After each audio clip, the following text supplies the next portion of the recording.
দুর্নীতি যার যার তৃণমূল সবার, এই স্লোগান কি? আচ্ছা আসি পাপিয়া দি, এক সেকেন্ড।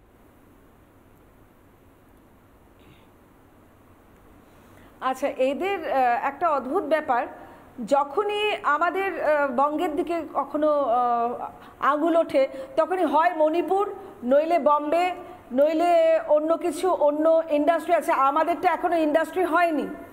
আমাদের যদি ইন্ডাস্ট্রি হতো তাহলে আমাদের মতো লোকেরা পেনশন পেতাম, আমাদের অনেক প্রিভিলেজেস পেতাম, আমাদের ভিক্ষার থলি নিয়ে চুপ করে দাঁড়িয়ে থাকতে হতো না। যখনই তুমি ওদের হয়ে কথা বলবে তাহলে তোমার কাজকর্ম আছে, যখনই তুমি ওদের এগেনস্টে কথা বলছো তুমি চুপচাপ। আমাদের মতো ট্যালেন্টদের বসিয়ে রাখছে, এর থেকে বড় পাপ আর হতে পারে না।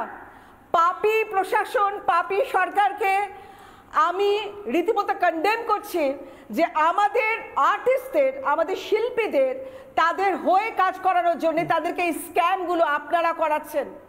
আমার তো না, আপনাদের বসিয়ে রাখা হচ্ছে কেন?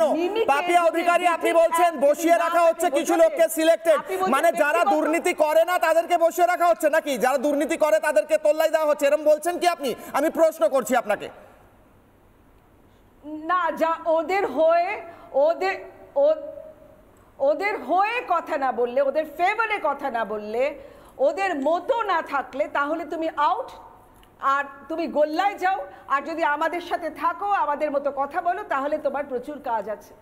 এই রকম করলে আমরা তো শহীদ হয়ে গেলাম। তা আমাদেরকে শহীদ করার দায়িত্ব তো ওরা খুব ভালো করে নিয়েছে। ভয়ঙ্কর পরিস্থিতি। পাপিয়া দি আসছি, সন্ময় দা শেষ করুন, তারপর সৌগত বাবু। পাপিয়া দি আবার আসছি, সময় কম প্রত্যেকের কাছে, আবার দ্বিতীয়বার যাবো। সন্ময় দা শেষ করুন। না, একটা কথা আমি পরিষ্কার কিশোরা বলি, সেটা হচ্ছে যে দেখো, যে চারজন এমপির কথা বলছিলাম সেই চারজন কিন্তু টলিউড ইন্ডাস্ট্রিতে চারটে ভ্যারাইটিতে তাদের টাকা তোলার ব্যাপারে অভিযোগ রয়েছে। একটা হচ্ছে সায়নীর ক্ষেত্রে চাকরি, নুসরাতের ক্ষেত্রে হাউজিং, মিমির ক্ষেত্রে বেটিং, দেবের ক্ষেত্রে গরু। আমার এখানে শঙ্কুদেব পণ্ডা রয়েছেন বিজেপির মুখপাত্র, আমি তার কাছে একটা প্রশ্ন, সেটা হচ্ছে ইডি ডাকবেন ঠিকই, কিন্তু মাথাকে ডাকা হবে না কেন? কেন এদের সবার মাথা তো একজনই। সেই প্রশ্নটা কিন্তু আজকে শঙ্কুদেব পণ্ডাকে পরিষ্কারভাবে আমি দিতে, মানে পরিষ্কারভাবে এখানে চাইছি। ইডির ডাকাডাকি হলো 6 ঘন্টা 5 ঘন্টা মিমিকে ডেকে পাঠাচ্ছেন ঠিকই, কিন্তু at the end of the day বাংলার মানুষ কিন্তু জানতে চায় যে এদের যিনি কনফিডেন্স যোগাচ্ছেন, এদের যিনি রিসোর্স যোগাচ্ছেন, এদের যিনি বিশ্বাস ব্রাদার্সদের দিয়ে মাফিয়া একটা সার্কিট তৈরি করে এদের যারা পাওয়ারফুল করছে, তাদের আলটিমেটলি শাস্তি হবে না কেন? মানে মাথা, এরা যে মুখ্যমন্ত্রী, এরাজ্যের মুখ্যমন্ত্রী, he is the most powerful. তার কারণ আলটিমেটলি এদের কনফিডেন্স লেভেলটা সেখান থেকে আসছে।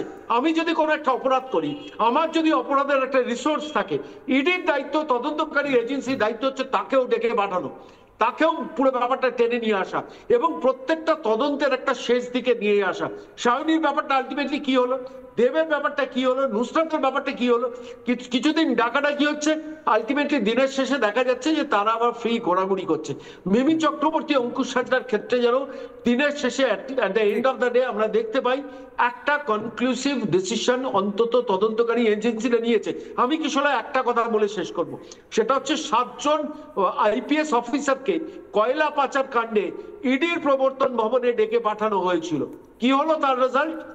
কোন প্রশ্নের উত্তর আছে? আমি ইডির কাছে তো প্রশ্ন করা যাবে না, কিন্তু আমি ওপেন ফ্রন্টেই আমি বলছি, শঙ্কুদেব পণ্ডার কাছে আমি এই প্রশ্নটা জিজ্ঞেস করছি, আলটিমেটলি রেজাল্টটা কি হচ্ছে? আমি সৌগত বাবু আপনার কাছে আসি, একদম 30 সেকেন্ডে উত্তর যদি দেন।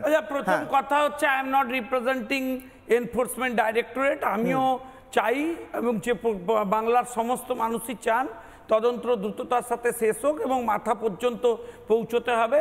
এবং সন্ময়দা যেটা বলছেন যে মাথা কে সেটা সবাই জানেন। এখন তদন্তকারী সংস্থা সবার কথার উপর ভিত্তি করে তো আর স্টেপ নেয় না, ফলে আমার মনে হয় যে খুব দ্রুত তারা মাথা পর্যন্ত পৌঁছবেন এবং মাথাকে ধরবেন। এবং টাকা কোথায় গেছে এটা হচ্ছে স্টেপ বাই স্টেপ খুঁজে খুঁজে যেতে হয়, খুঁজে খুঁজে তারা নিশ্চয়ই গিয়ে পৌঁছবেন। কারণ আমারও দৃঢ় বিশ্বাস যে শুধু 25-75-এর গল্প হয়েছে, ফলে এখন যদি 25 পাওয়া যায়, 75 কোথায় পৌঁছেছে দেখতেই হবে। নানা ধরনের কন্টেন্ট দেখার জন্য লাইক করুন, শেয়ার করুন আমাদের ফেসবুক পেজ, সাবস্ক্রাইব করুন আমাদের ইউটিউব চ্যানেল। পাশাপাশি অন্যান্য ব্রেকিং নিউজের জন্য অবশ্যই চোখ রাখুন রিপাবলিক বাংলায়।